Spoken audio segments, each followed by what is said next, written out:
दोस्तों ये जो देख रहे हैं ये है पैंजी के फ्लावर्स और सर्दियों के फूलों में से सबसे सुंदर फूलों में से एक है और इन्हें तितली फूल के नाम से भी जाना जाता है। तो क्या आपने भी तितली फूल लगाया हुआ है? क्या आपने भी पैंजी के फूल लगाए हैं लेकिन उसमें फ्लावर्स बहुत ही कम आ रहे हैं? तो यह वीडियो आपके लिए है। इस वीडियो में हम जानेंगे 5 ऐसे कारण जिसकी वजह से आपके ये पैंजी के फ्लावर्स आपने लगाए हैं, ग्रोथ भी अच्छा ले रहा है लेकिन फ्लावरिंग नहीं कर पा रहे हैं। तो वीडियो को लास्ट तक ज़रूर देखिएगा। हेलो दोस्तों, मैं हूं अजीत और आप देख रहे हैं फीलिंग्स ऑफ गार्डनिंग।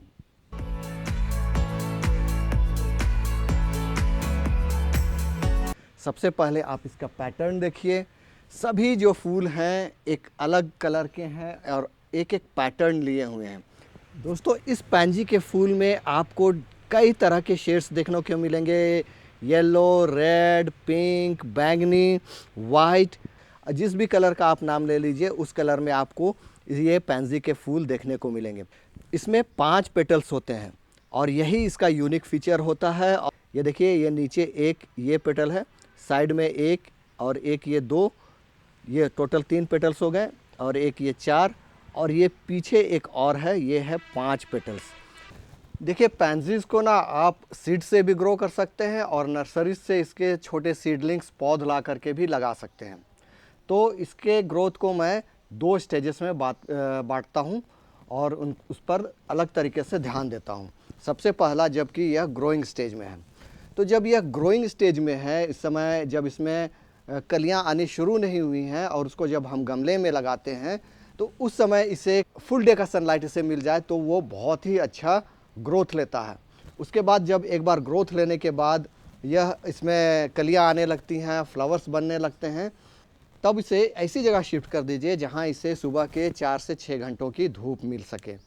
उससे क्या होता है, सुबह का धूप से प्लांट का ग्रोथ बहुत बढ़िया होता है और इसमें ज़्यादा से ज़्यादा कलियां आती हैं। लेकिन यदि आप इसे कम धूप वाली जगह में रखेंगे तो आप देखेंगे कि इसमें केवल फोलिएज ग्रोथ हो रहा है, यानी कि इसके पत्ते खूब ग्रीन हो रहे हैं, पौधा बड़ा हो रहा है, लेकिन कलियां नहीं आ पा रही हैं। इसीलिए इसे आप ऐसी जगह रखिए जहां इसे कम से कम 4 से 6 घंटों की धूप इसे मिल सके, जिससे कि पौधे में भी ग्रोथ मिले और इसमें कलियां भी आए और फूल भी आए। हाँ, लेकिन जब इसमें इस प्रकार से फूल आने लग शुरू हो जाए तब इसे दोपहर की धूप से हो सके तो सेव करें। बार बार शिफ्ट करने की आवश्यकता नहीं है, ऐसी जगह रखिए। जैसे यहाँ देखिए, मैंने ये डालिया के प्लांट्स है और डालिया भी बहुत बढ़िया खिल रहा है, आप देख लीजिए, ये डालियास भी बहुत ही बढ़िया खिल रहे हैं। तो इसी प्लांट के नीचे मैंने इनको रखा है, जिससे क्या होता है कि इसे हल्का धूप, हल्का छांव मिलता रहता है। और तेज़ धूप होने पर क्या होता है ना, इसके फूल जो है थोड़े मुरझाने लगते हैं, वो क्या बोलते हैं, विल्टिंग करने लगते हैं। इसीलिए इन्हें ऐसी जगह रखिए जहां इसे धूप छांव मिलता रहे, तेज़ धूप ना मिले।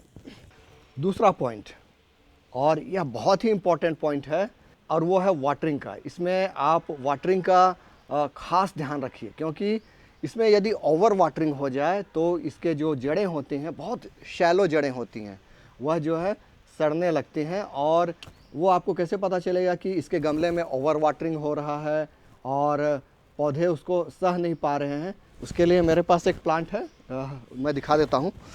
ये वाला प्लांट जो है ओवर वाटरिंग का शिकार हो गया और इसे मैं बचा भी नहीं पाया। ये देखिए, इसकी जड़ें सड़ गई। उसका मेन कारण है कि इसका ड्रेनेज होल से जो है पानी नहीं निकल पा रहा था। इसीलिए आप ऐसे गमला का चयन कीजिए जिसमें ड्रेनेज होल भी हो ढेर सारे। पानी देने के लिए देखिए, आप इस तरीके से मिट्टी को निकालिए और चेक कर लीजिए। देखिए, इसमें अभी काफ़ी सारा इसमें जो है नमी इसमें लिए हुए हैं। तो ऐसे मिट्टी में हमें और पानी नहीं देना है, इसको सूखने देना है। और ये देखिए, इसमें पिछले साल का शायद बीज गिर गया था, तो एक और पैंजी जो है यहाँ निकल आ रहा है। ये कलांचो के प्लांट में ये लगभग अब मिट्टी सूख चुकी है हल्का, हालांकि इसमें अभी भी थोड़ा बहुत नमी है। इस तरीके की मिट्टी में आप पानी दे सकते हैं। देखिए, मिट्टी में जब हम पानी देते हैं तो वह ड्रेन आउट नहीं हो पाता है, ओवर वाटरिंग हो जाता है। इसका एक और मुख्य कारण होता है कि जो हमने सॉइल मिक्स प्रिपेयर किया था वह वेल ड्रेन्ड नहीं था। वेल ड्रेन्ड सॉइल कहने का मतलब है कि उसमें हमने पानी डाला, पानी उसमें रुका नहीं और पानी जो एक्सेस वाटर है वो ड्रेनेज होल से नीचे की ओर निकल गया। तो इस तरीके की मिट्टी हमें बनानी है। तो अगला पॉइंट हमारा है कि इसके लिए हम सॉइल मिक्स कैसा तैयार करें। तो देखिए, पैंजी को जो है ना ह्यूमस रिच सॉइल पसंद है, जिसमें अच्छी खासी मात्रा में ऑर्गेनिक मटेरियल, ऑर्गेनिक फर्टिलाइज़र वगैरह उसमें हो। तो इसके लिए आप क्या कर सकते हैं, इसके लिए आप एक हिस्सा गार्डन सॉइल ले लीजिए, नॉर्मल गार्डन सॉइल, एक हिस्सा ले लीजिए उसमें कोकोपीट, और एक हिस्सा उसमें आप वर्मी कंपोस्ट या फिर अच्छे तरीके से सड़े हुए गोबर का खाद का यूज़ कर सकते हैं। और उसमें गमले के हिसाब से 1-2 चम्मच नीम की खली या करंज की खली मिला दीजिए, और 1-2 चम्मच फॉस्फोरस के लिए उसमें बोन मिल ज़रूर मिला दीजिए। तो इस तरीके से इसके लिए जो है एक ह्यूमस रिच और वेल ड्रेन्ड सॉइल मिक्स आप तैयार कर सकेंगे, और उसको इसमें लगाइए, और आपका जो ये पैंजी है वह बहुत ही अच्छे तरीके से बढ़ेगा, खिलेगा और फ्लावरिंग करेगा। और हाँ, जैसे कि मैंने पहले ही बताया कि अगर हमने वेल ड्रेन्ड सॉइल मिक्स बना भी लिया है और गमले के ड्रेनेज होल को पूरी तरीके से ढक दिया है, तो उससे भी पानी जो है ड्रेन आउट नहीं हो पाता है। इसलिए इसके प्लांट को लगाते समय ड्रेनेज होल्स, अच्छे खासे ड्रेनेज होल्स वाले गमलों का आप चयन कीजिए। अब चलिए बात करते हैं कि पैंजी के प्लांट से हमें लंबे समय तक फ्लावरिंग लेना है। मार्च अप्रैल महीने तक इसमें फ्लावरिंग होता रहता है, लेकिन उसके लिए हमें और भी कुछ बातों का ध्यान रखना होगा, और वो है इसकी हमें डेड हेडिंग करते रहना चाहिए। तो डेड हेडिंग क्या होता है? तो देखिए, इसमें होता क्या है, इस तरीके से कलियां बनते जाती हैं और यह फूल बनता जाता है, खिलता चला जाता है, और 2-3 दिनों तक खिलने के बाद जो है ये इस तरीके से मुरझाता चला जाता है। तो इस तरह के जो स्पेंट फ्लावर्स हैं, जो मुरझाने लगे हैं, इन फ्लावर्स को हमें समय समय पर इसकी डेड हेडिंग करते रहनी चाहिए।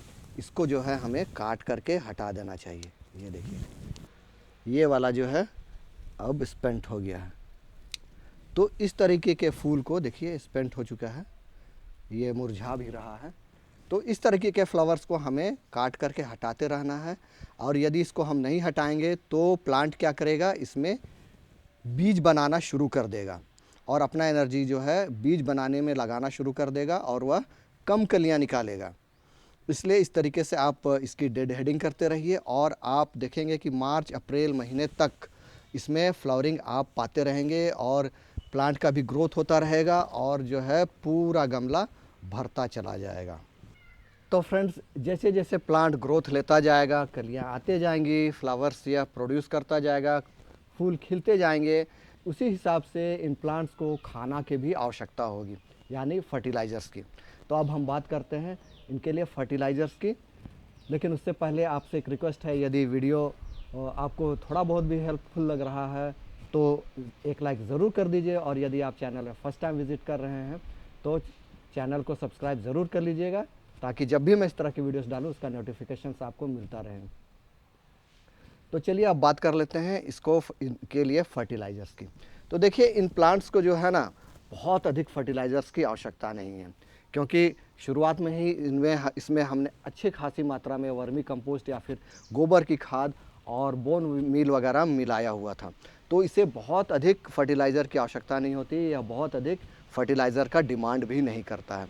बस आप हर 20-25 दिनों में एक बार इसमें एनपीके, जो बैलेंस्ड एनपीके होता है 19-19-19 या फिर 20-20-20, उसे आप एक छोटी चम्मच 1 लीटर पानी में घोल करके इसके मिट्टी में दे दें, तो यह बहुत ही बढ़िया फ्लरिश करता है।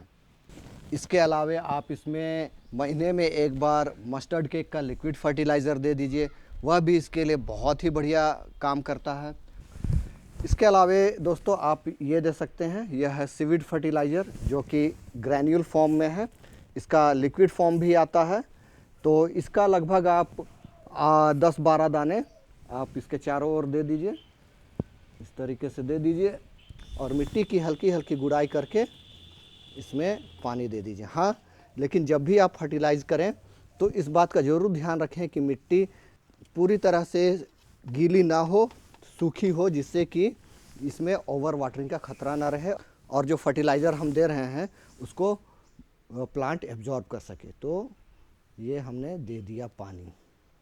तो फ्रेंड्स, ये थे कुछ छोटी छोटी बातें लेकिन महत्वपूर्ण बातें जिनका आप ध्यान रखिएगा। तो फिर मिलते हैं नेक्स्ट वीडियो में किसी और प्लांट के साथ। तब तक देखते रहिए feelings of gardening. Happy gardening.